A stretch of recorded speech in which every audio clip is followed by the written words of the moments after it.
welcome back to the Go Have Good Sex podcast featuring the Christian Sexpert. I am Angela, the Christian Sexpert. I am so happy that you are here today.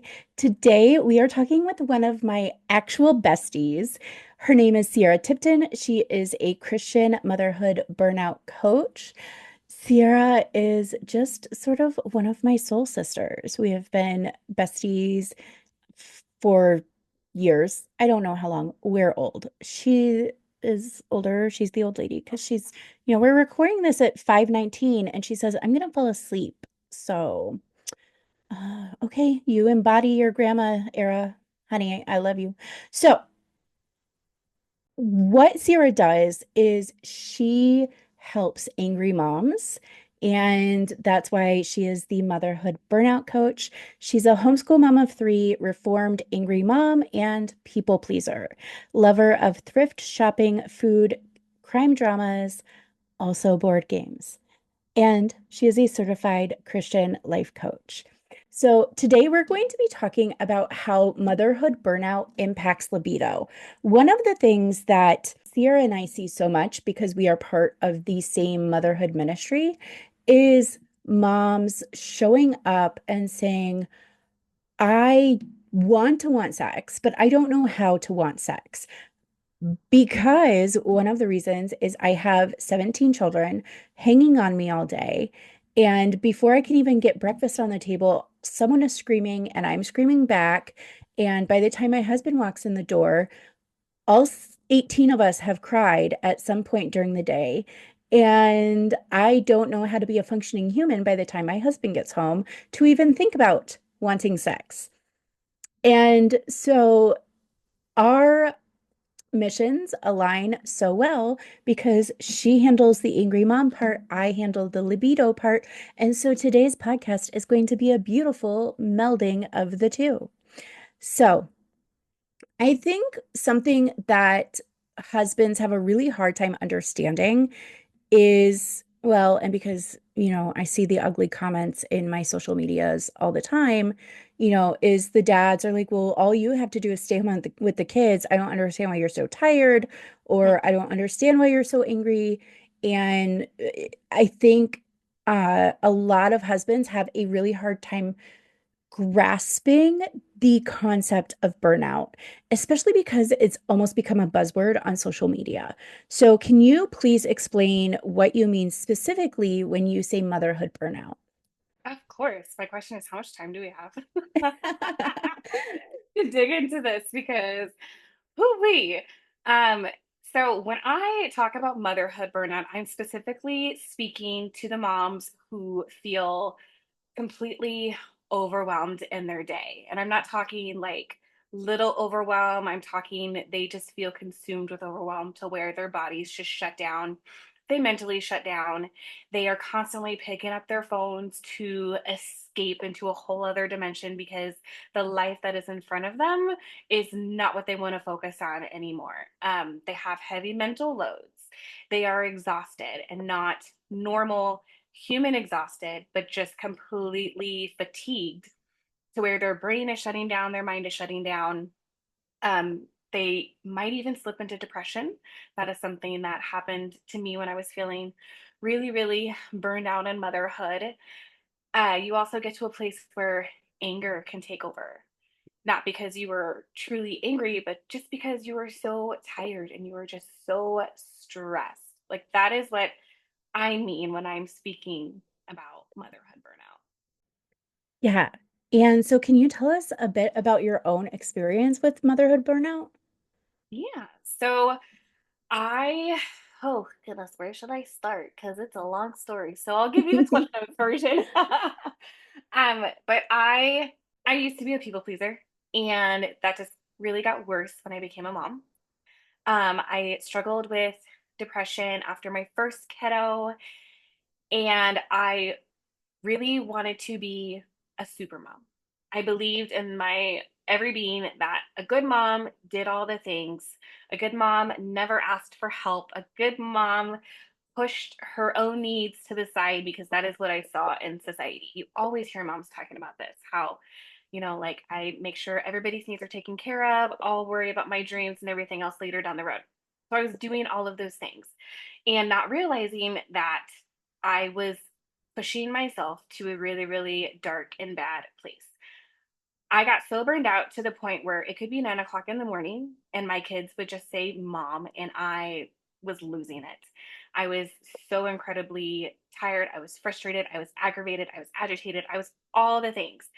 Um, I got to a place where even if my kids wanted to come up and give me a hug, like my skin would crawl. I just wanted to like jump out of my body because I was so agitated. I was so annoyed. It was just another part of me that I was having to give that I didn't have to give. I finally got to a place because my middle kiddo said to me that he prayed to God that I would disappear because I had gotten angry at him for something ridiculous. And I think it was over waffles. And I knew in that moment that something had to give. I could not continue to be this burned out, angry, overwhelmed, agitated mom every single day. It wasn't serving my family and it definitely wasn't serving me. And I knew deep down inside, like, this is not what God had in mind for motherhood whatsoever. So I started my journey towards becoming the mom that I wanted to be. I didn't want to be what society says motherhood is. I didn't want to be drowning every single day. I didn't want to be in survival mode every single day. I truly wanted to enjoy my kids. I wanted to enjoy motherhood and I wanted to laugh and smile for real and not just fake it like I had been doing. Um, does that answer your question? Yeah, but I think a lot of my listeners are probably wondering, well, okay, but like that's your kids' stuff. Like, how did it impact your marriage? How did it impact your libido? I mean, not like your libido. I want to be clear that we have boundaries around our personal libido experiences. And so let me rephrase that question is, how do we see motherhood burnout impacting marriages? And Mhm. how do we see that impacting libido in general?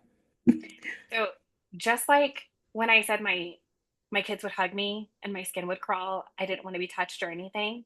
It was the same thing for my husband. I didn't want him to touch me. It just got to a place where having sex with my husband felt like another chore. It felt like another heavy task that I had to do versus something that should be enjoyable. And I realized that when you are burned out, your nervous system is a wreck. And something that should be pleasurable, your body says, whoa, whoa, whoa, what's going on here? What is this? Like it almost goes into fight or flight mode, which is not fun, which is not fun whatsoever when it comes to something that should be pleasurable in an intimate moment with your spouse. So I got to this place where I had no desire whatsoever to be intimate with my husband.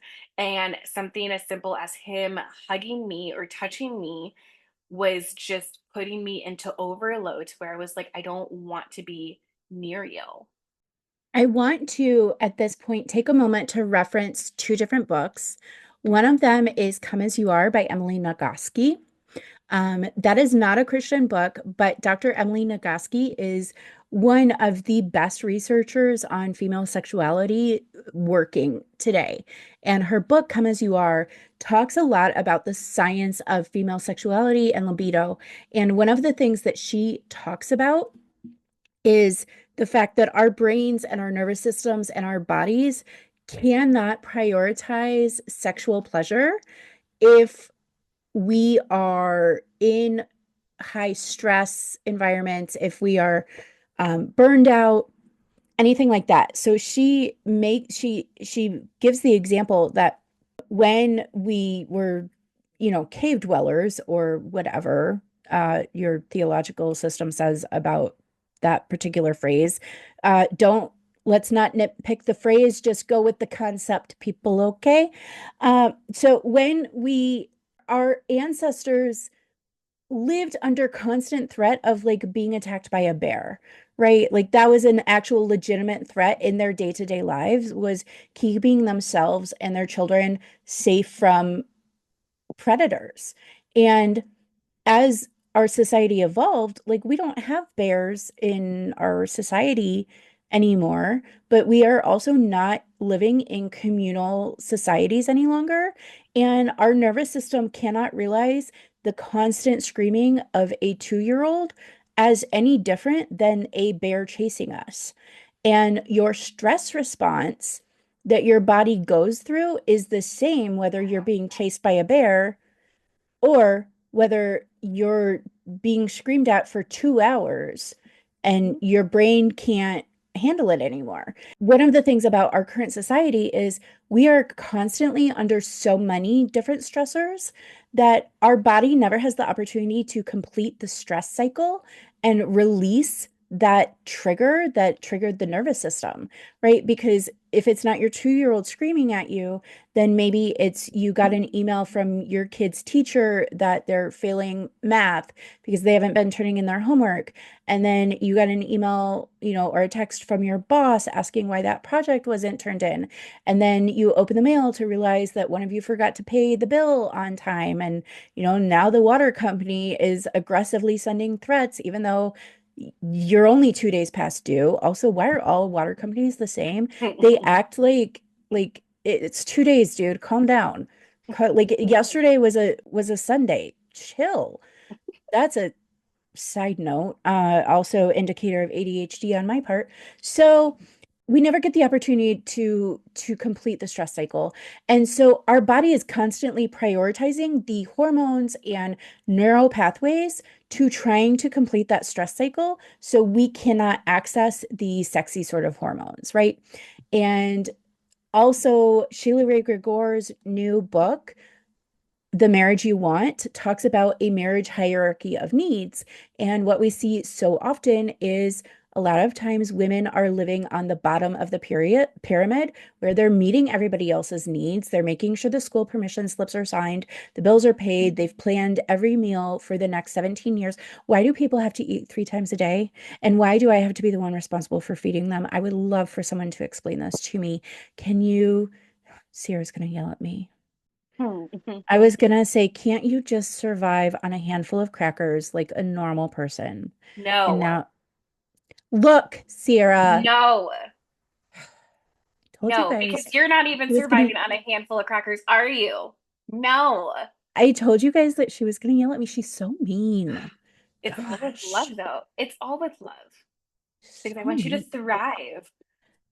Like, she aggressively texts her friends and she's like, when did you eat? And we're like, none of your business, Sierra. Gosh. Okay. So, but in the marriage hierarchy of needs, the wife is expending all of her mental energy to making sure the family is surviving as a family unit. Meanwhile, the husband has the mental capacity to do higher order functioning like self-actualization, pursuing his own interests. And, he has the capacity for um, preferential sexual pleasure, whereas the wife has nothing left to climb that pyramid to meet him at the top. And so this is also important in what Sierra is talking about, because if your husband is not willing to see the burnout and to help alleviate some of the things that are keeping you in a stress response, some of the things that are keeping you carrying the entirety of the mental load of the household, I cannot come in and help you work on your libido because your body has X number of resources to devote to your entire life. And if you have used up 100% of those resources to waking up tomorrow morning, you're not going to have anything to devote to a libido response for me to even begin to help you with. So that's why you need to start with Sierra and start to work to move out of that stress response so that you can come to me with some of those extra resources that you have regained so we can work on the libido portion of it. So, Yes, but it also takes wanting to be responsible for that part when it comes to yes. working with me because we're going to do some things that you're not going to want to do. Like, eat 3 times a day. Yes, Gosh. you need it. Everybody needs to eat, or cutting back on your schedule. Stop shoulding all over yourself. I said should, people. Stop shoulding all over yourself, thinking, I should do this. I should do that. I should do this. No, you don't. Stay in your lane. You need to do what is right for you and your family in this season of life.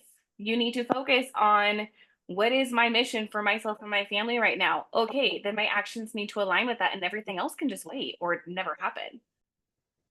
Okay, so I think this is a really prime example. I'm going to stop taking her yelling at me personally, and I'm going to redirect to the listeners and say, this is a really great opportunity for you and your spouse to engage in some communication intimacy and some commitment intimacy. If you have followed my social media accounts, you know that I talk about there's 13 different types of intimacy we can experience in marriage. Sex is supposed to be the celebration of the other 12 intimacies.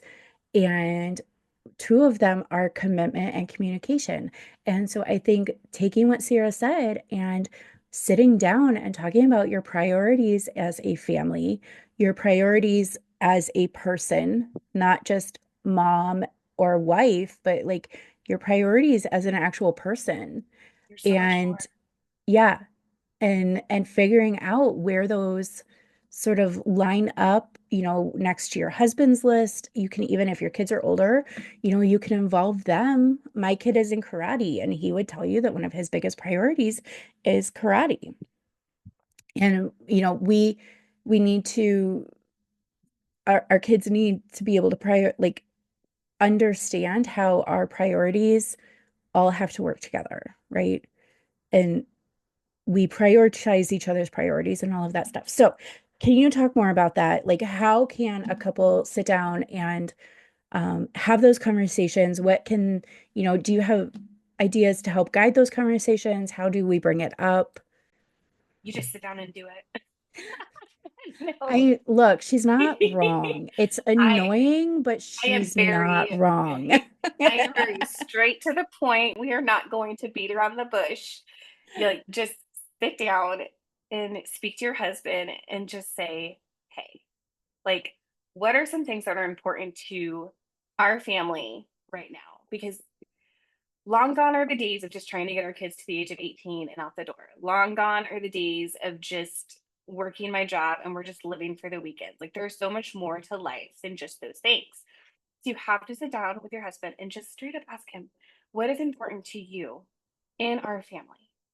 What are some things, what are some goals that we want to focus on, that we want to work towards?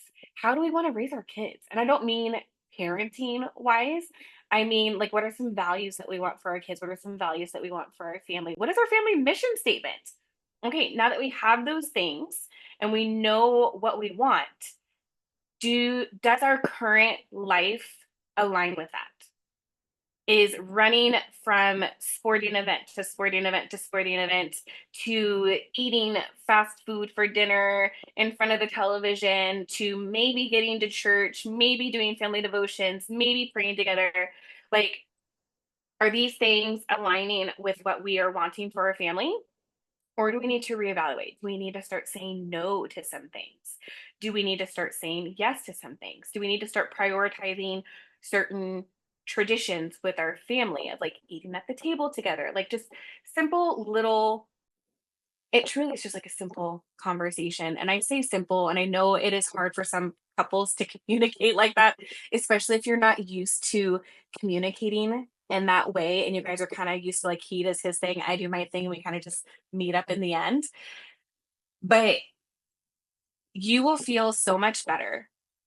And that mental load that so many moms talk about will be able to get a lot lighter when you sit down and talk to your spouse, because then you can also begin to release to him, okay, well, I've been doing this, and it's not aligning with what we're wanting and needing for our family. But also, this communication, like you said, the communication intimacy, like it will also help your libido a little bit because you're going to be communicating Hmm. with your husband and you're going to be like, okay, like, we're on board together with this. You're looking a little hot right now. Okay.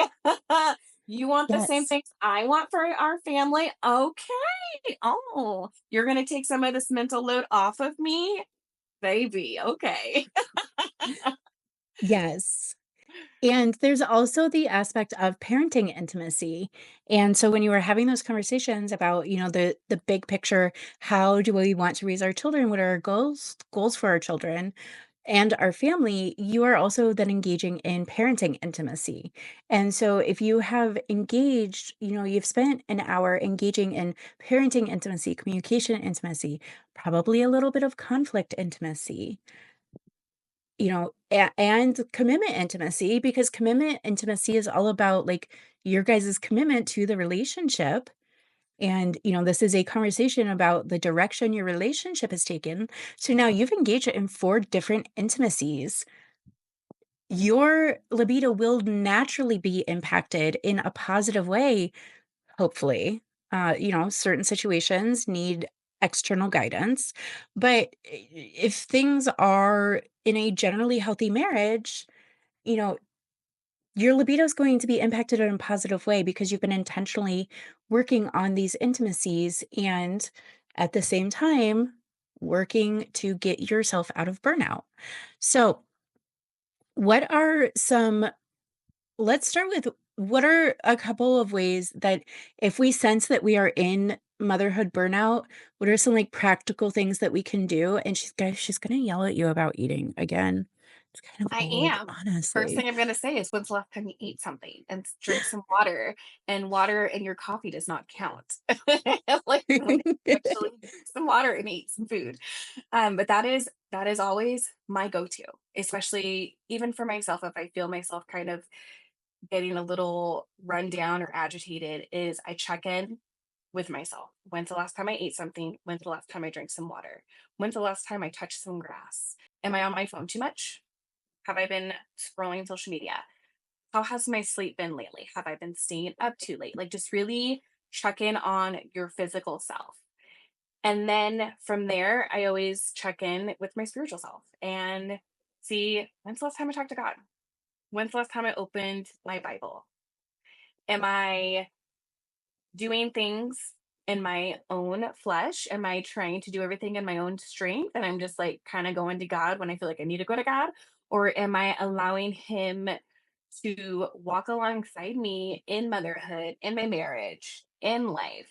Like, those two areas, physical and spiritual, are always where I check in first when I might feel myself starting to go down the trail of burnout.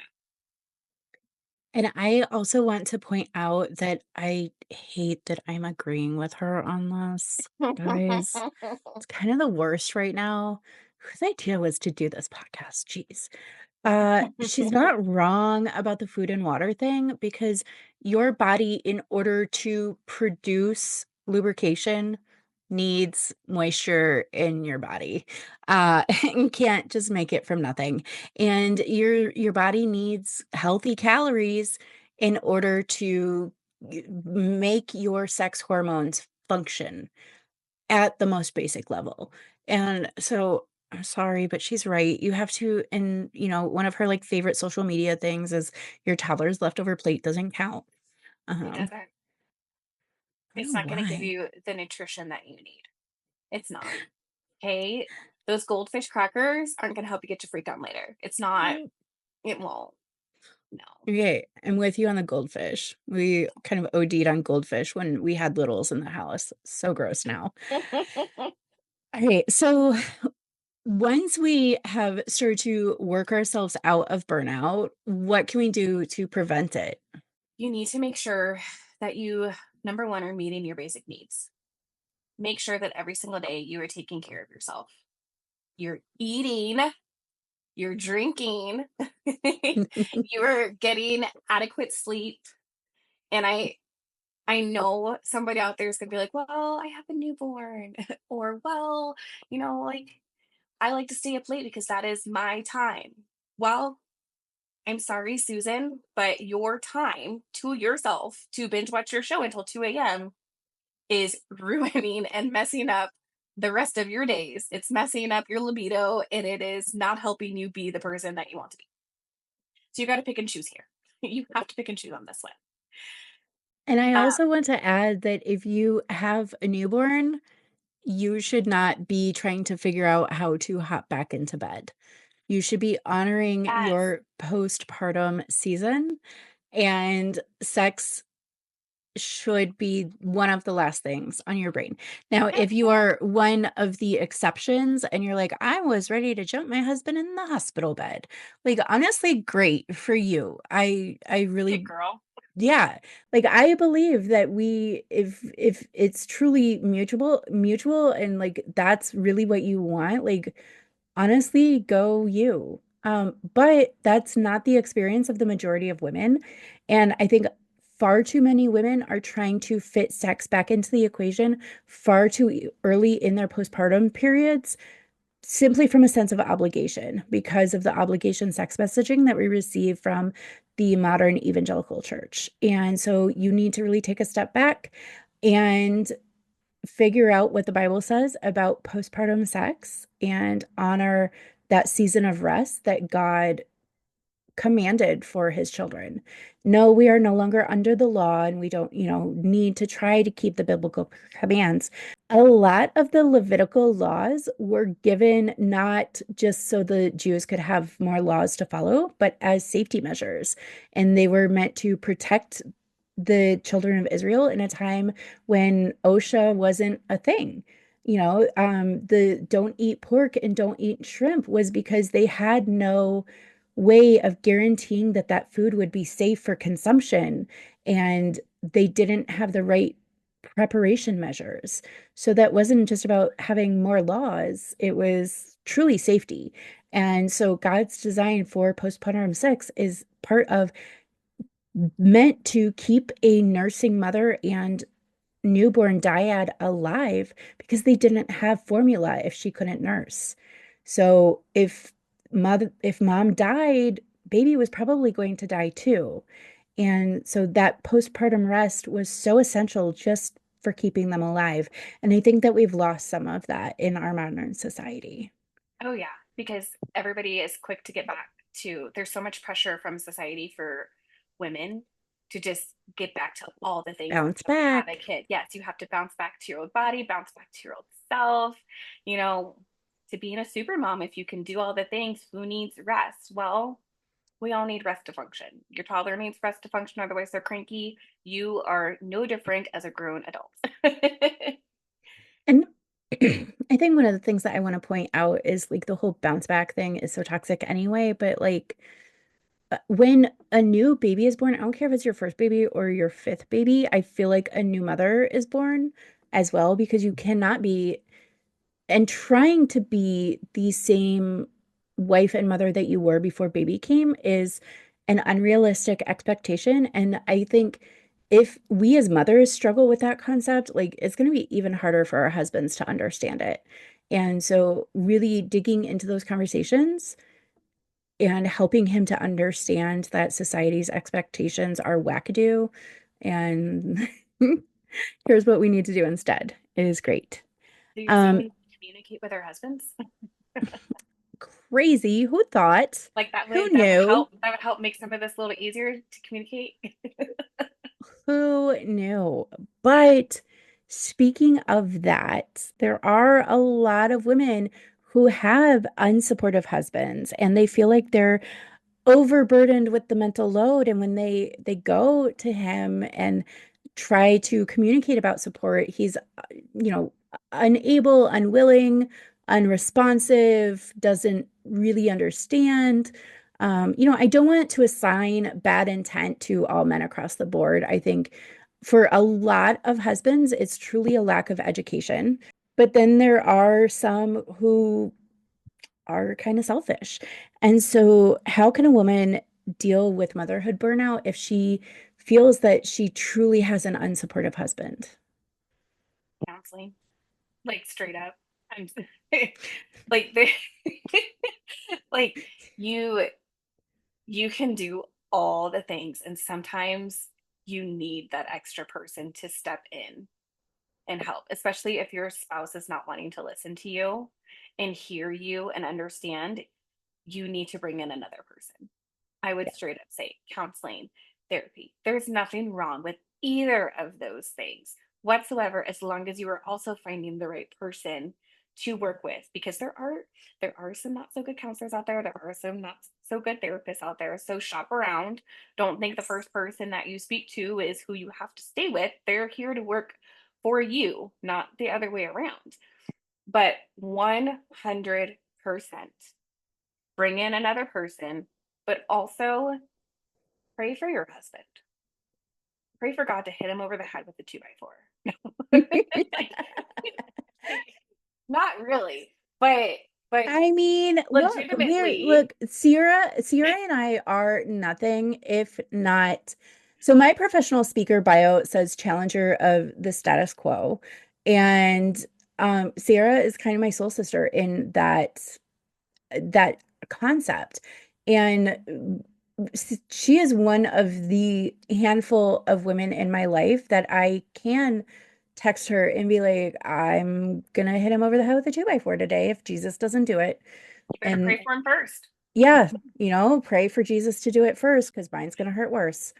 Um, my marriage, I'm the Christian Sexpert. I talk about marriage, but my marriage isn't always sunshine and roses.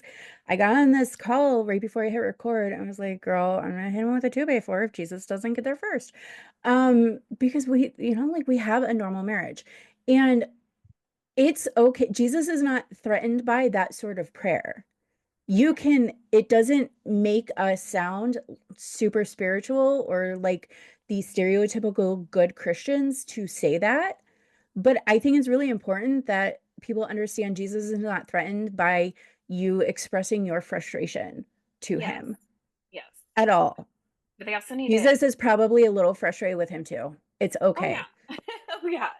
But also I understand that mean, there's a difference between praying, Lord, I need him to start putting the toilet seat down, versus, Lord, I need him to start wanting you. I need him to start reading his Bible. I need him to just start being the man that I know you have created him to be. I need him to understand me. I need him to understand what I'm trying to say.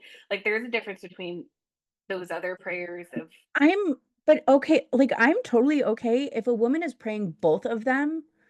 I'm totally okay with her. Like if you're only praying that, make him put the toilet seat down, like that's a problem. But like if yeah, you're praying, make him pray that put the toilet seat down, and then also praying like capture his heart and soften his heart towards our marriage and our family, and help him to be the mate that offer the support that I need, help me to offer him the support that he needs. Like if you're also like those both are valid in their own way.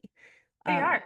But also if you're praying for God to capture his heart, he's going to start to realize that that toilet seat getting put down is something that's important to you. yeah, exactly, Yeah. exactly. And so they're both valid. And the thing that I find kind of annoying is the more that you the Yeah. more the more that like you are praying for your spouse, like the more God is also working in your own life and on your own heart. Isn't that so much fun? And petty ADHD me has a lot of feelings about that, but uh Isn't it fun? Isn't it great? it's so great. I love So how both marriage and motherhood can sanctify you. It's such a wonderful thing. yes, God it's is so the best, funny. guys. It's the best. God is so clever. All right. So if, I've eaten the stupid breakfast and I drank the stupid water and I Mhm, drank the stupid green drink and then I ate the stupid lunch and then I mhm. ate the stupid dinner and I put my stupid phone down and I had the stupid conversation with my husband and I am still just not feeling it. How do I get that extra help? If you got to spend time with God, You have to spend time with God, okay? Because he's gonna help That keep things too, straight, guys. okay? I'm sorry I didn't put that on the list. Okay, he's gonna tell you, hey, your schedule's too much. So maybe like if you would stop overloading your schedule, then you know what? Like you wouldn't be so tired. If you would stop doing all the things, hey, maybe your mental load would be a little less, you know? If you would like I'll stop. Okay. Okay. You're giving me the look of like, Sierra, stop reaching. But yes, and if you still don't have it figured out, then you come to me and then we just dig through all the things, all the things. And we get down to the nitty gritty where I focus on your mindset because holy cannoli, your mindset is a powerful thing in all the things. Um, I am this firm believer that if we could just get our mindsets in check and really root ourselves where we need to be rooted and learn how to take our thoughts captive and shift them towards truth. The Bible says, out of the overflow of the heart, the mouth speaks. It's just like faith. Okay, I just come to yes, I will work with you and we will work on your mindset and we will look at your habits and the rhythms and we will also look at your beliefs about yourself, about your motherhood, about your marriage, about God. We dig in. There is no surface level over here. We are getting to the root of the issue and we are going to learn how to navigate it and overcome it because I am not about putting band-aids on life. I'm not. We're not putting band-aids. We're not doing that. We're having surgery over here. Yes. All right. And if someone wanted to come to you for coaching, where can they find you? I live on TikTok and Instagram. And if you're not a social media person, you can go to www.reclaimedandfree.com and all my things are right there. Awesome. Well, thank you so much for being here today. And guys, make sure that if you are curious about learning about motherhood burnout and how to overcome it, Sierra has some really great content on her social media. And I, again, regret to inform you, she is still not wrong on the food and water thing. Okay. Um, it's After you really finish this, annoying. go eat right now. Like when you're done, go eat. Yeah, I'm, go. I'm looking at you too. Like when we get off of this, go eat something. And then feel free to send a picture of your food to her inbox to prove that you ate something. Um, and hopefully annoy her as to the level as the annoyance you feel right now at being told that you actually have to eat and drink things. So, all right. Thank you, my friends, for being here.